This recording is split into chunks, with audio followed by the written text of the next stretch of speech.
And one thing Corona for sure has done is to wake us up. We've woken up to a world that looks radically different, and that just challenges all our norms immediately from the beginning. We can't leave our houses. We don't know if our jobs are the same. Our children are not being schooled away from home, etc., etc. I'm sure everyone here has a massive change in their life. So for me, I as a person, I'm kind of obsessed with creative process and creativity. It's also an exciting time. um, I teach meditation and energy awareness, and I've founded a school and a method that helps people to, through meditation and introspection, to identify what's their life purpose and identify what's their special gift or gifts. Normally, it's much more than just one thing. And then what we do is we work together, and students get their own space, and they rewire the mind and the body, and they get ready to take steps to express their message and to be really present in the world.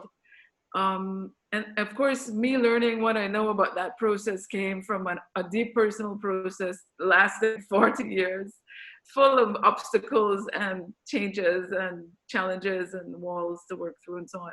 So I'm, I'm not afraid of the difficulties Corona poses us.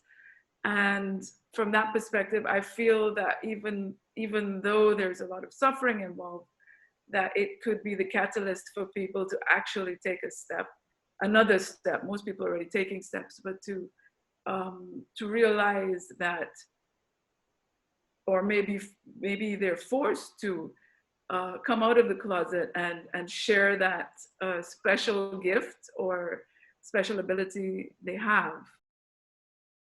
And so at the moment, like if someone is feeling, quite quite stuck, like they're actually not too sure, well, nobody knows what's going to happen, that's for sure. Um, so, what is like something that you could recommend to people to do? I mean, there's meditation, that sort of thing, but like, are there any other practical things like what I experienced in your workshop that combine together that make us, get our ideas moving differently? It's the first time in a long time I think people have really realized that each voice counts and each each contribution counts. So in a strange way, the entire world is going through for the first time ever, we think, a common process, and what each person does counts.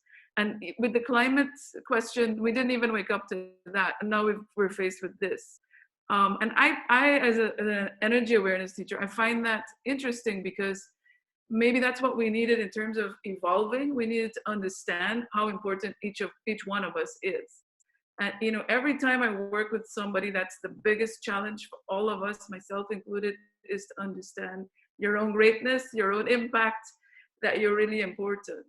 So I think one of the things in terms of practical steps that it would be really helpful is to give yourself time and space, first of all, to make your creative voice important. So in other words, what is it we can do now that we never could do before? Is we've got tons of time suddenly. I can't say, well, my calendar is full, because I guess for most people they've got more time on their hands. So you can say, I can make my creative space important. I can get myself a table or whatever it is. If you're a dancer, I know Tamwa is a singer, so maybe it's recording equipment. Set yourself up with time and space. And that is one of the main kind of creative blocks. You will always hear every single creative person say that's the first and hardest block. Give yourself time and space. So book yourself a meeting with yourself in